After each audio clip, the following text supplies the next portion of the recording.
ಇವತ್ತು ಏನು ಮಾಡೋಣ ಅಂದರೆ ನುಗ್ಗೆಕಾಯಿ ಸೊಪ್ಪು ಒಗ್ಗರಣೆ ಹಾಕ್ಬಿಟ್ಟು ಪಲ್ಯ ಮಾಡಿ ರಾಗಿ ರೊಟ್ಟಿ ಮಾಡೋಣ. ಕಿಚನ್ ಎಲ್ಲ ಕ್ಲೀನ್ ಮಾಡಿದ್ದೀವಿ. ಇದು ಇವಾಗ ಮಾಡೋಣ ಬನ್ನಿ. ಈರುಳ್ಳೆಲ್ಲ ಕಟ್ ಮಾಡ್ಕೊತಿದ್ದೀನಿ. ಸೊಪ್ಪು ಎಲ್ಲ ನೀರಲ್ಲಿ ಹಾಕಿದ್ದೀನಿ ತೊಳೆಯೋಕ್ಕೆ. ಈರುಳ್ಳಿ ಕಟ್ ಮಾಡ್ಕೊಂಡು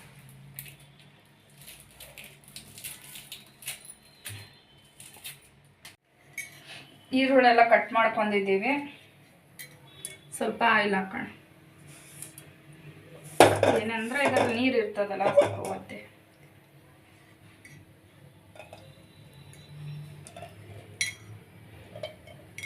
ಒಂದು 5 ಸ್ಪೂನ್ ಆಯಿಲ್ ಹಾಕೋಣ.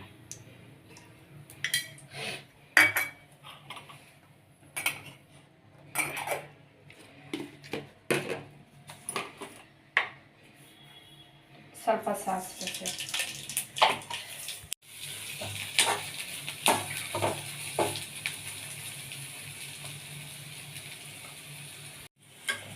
ಇವಾಗ ಈರುಳ್ಳಿ ಎಲ್ಲ ಇದು ಫ್ರೈ ಆಗಿದೆ. ಇವಾಗ ಸೊಪ್ಪು ಹಾಕೋಣ. ಆವಾಗ ಇಟ್ಟಿಲ್ಲ ಸ್ವಲ್ಪ ಈ ಥರ ಹಿಂಡ್ಕೊಂಡ್ಬಿಟ್ಟು ಹಾಕೋಣ.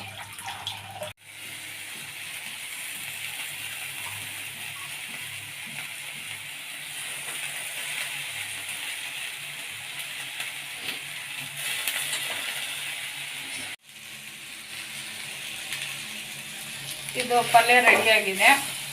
ಇದಕ್ಕೆ ಸ್ವಲ್ಪ ಉಪ್ಪು ಸೇರಿಸ್ತಾ ಇದ್ದೀನಿ. ಸ್ವಲ್ಪ ಸೇರಿಸಿದ್ರೆ ಸಾಕು. ಒಂದು 1/4 ಸ್ಪೂನು. ಇದು ಮಿಕ್ಸ್ ಮಾಡೋಣ. ಇದು ಹಂಗೆ ಬೆಂದ್ಕೊತಾನೆ ಆಗಿದೆ. ಪಲ್ಯ ನುಗ್ಗೆಕಾಯಿ ಸೊಪ್ಪು ರೆಡಿ ಆಗ್ತಾ ಇದೆ. ಇವಾಗ ರಾಗಿ ಹಿಟ್ಟು ಜಲ್ದಿ ಮಾಡಿದ್ದೀವಿ. ಸ್ವಲ್ಪ ಬಿಸಿನೀರು ಕಾಯಿಸಾಕಿಟ್ಟಿದ್ದೀವಿ. ಇಲ್ಲೆಲ್ಲ ತೊಳೆದ್ಬಿಟ್ಟು ನೀಟಾಗಿ ಒರೆಸಿದ್ದೀವಿ. ಕಿಚನ್ ಹತ್ರ ರೊಟ್ಟಿ ಮಾಡೋಕ್ಕಲ್ಲ. ಇವಾಗ ನಮ್ಮ ರೊಟ್ಟಿ ಮಾಡೋಣ. ರಾಗಿ ರೊಟ್ಟಿ.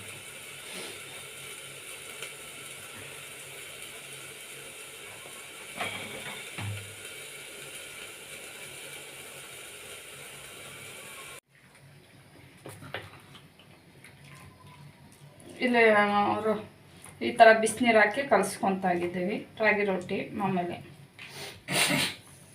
ಮಿಕ್ಸ್ ಮಾಡ್ತಾಯಿದ್ದೀನಿ. ಇವಾಗ ಜೋಳದ ರೊಟ್ಟಿ ಹೆಂಗೆ ಮಾಡ್ತೀವಿ ಅದ್ರಂಗೆ ಅಂದರೆ ಇದು ಜಾಸ್ತಿ ಬಿಸಿ ಏನು ಬೇಕಾಗಿಲ್ಲ. ಉಗುರು ಬೆಚ್ಚಗಿದ್ರೆ ಸಾಕು. ನೀರು ಮೀಡಿಯಮಾಗಿ.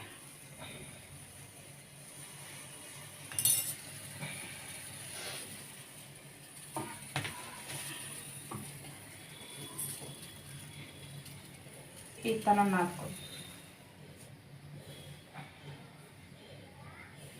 ಈ ಥರ ಮಿಕ್ಸ್ ಮಾಡಿ ರೊಟ್ಟಿ ಇಟ್ಟಂಗೆ ಅಂದರೆ ನೀರು ತುಂಬ ಬಿಸಿ ಬೇಡ ಅಂತ. ಜೋಳದ ರೊಟ್ಟಿ ತುಂಬ ಬಿಸಿ ಬೇಕು.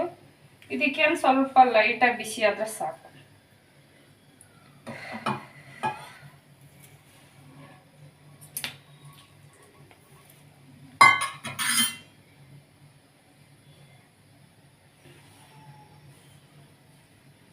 ಸ್ವಲ್ಪ ತಣ್ಣೀರು ಮಿಕ್ಸ್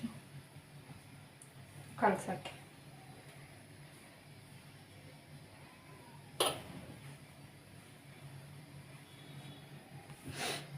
ಕಲಿಸಿದ್ದೀವಿ, ನಾದಿದ್ದೀವಿ. ಅಂದರೆ ಇದು ತುಂಬ ಜಿಗಿ ಏನು ಬೇಡ, ಲೈಟಾಗಿದ್ದರೆ ಸಾಕು. ಈ ಥರ ಮಾಡಿ ಅದೇ ಜೋಳದ ರೊಟ್ಟಿ ಹೆಂಗೆ ತಡ್ತೀವಿ ಮೀಡಿಯಮಾಗಿ ಈ ಥರ ತಟ್ಕೋಬೇಕು. ಈ ಥರ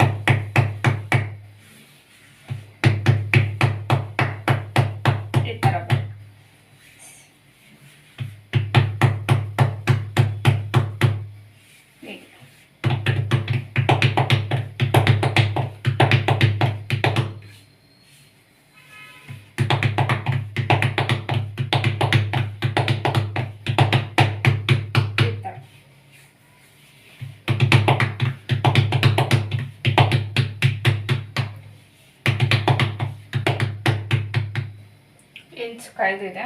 ಇವಾಗ ಹಾಕೋಣ.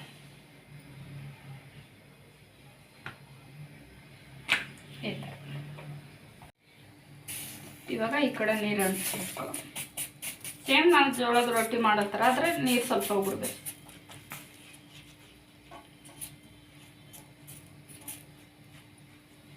ಈ ಥರ.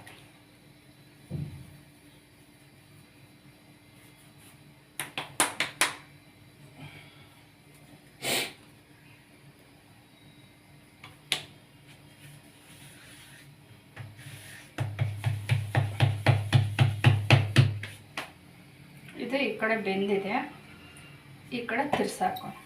ನೋಡ್ರಿ ಈ ಥರ ಬರುತ್ತೆ.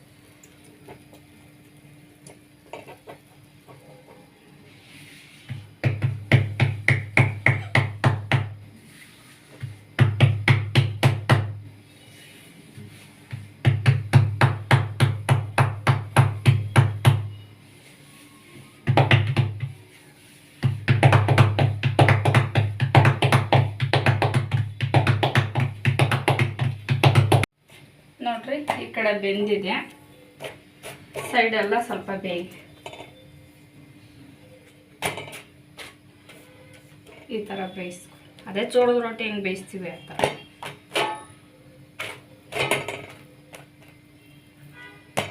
ಇದು ಸಾಫ್ಟಾಗಿರುತ್ತೆ.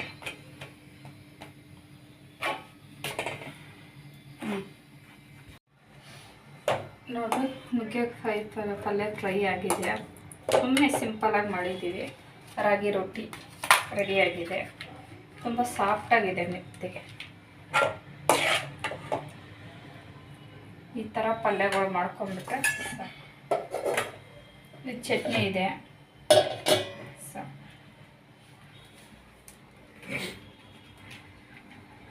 ಸಾಫ್ಟಾಗಿದೆ.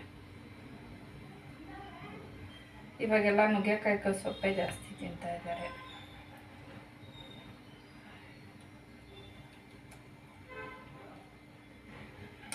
ಚೆನ್ನಾಗಿದೆ. ನುಗ್ಗೆಕಾಯಿ ಸೊಪ್ಪು ಕೈ ಅಂತಾರಲ್ಲ, ಕೈ ಏನಿಲ್ಲ, ಇದು ಇಲ್ಲೇ ತೊಗೊಂಡಿರೋದು. ಚೆನ್ನಾಗಿದೆ. ಎಲ್ಲರೂ ನೋಡ್ತಾ ಇದ್ದೀರಲ್ಲ, ಸ್ವಲ್ಪ ಲೈಕ್ ಮಾಡಿರಿ, ಶೇರ್ ಮಾಡಿರಿ.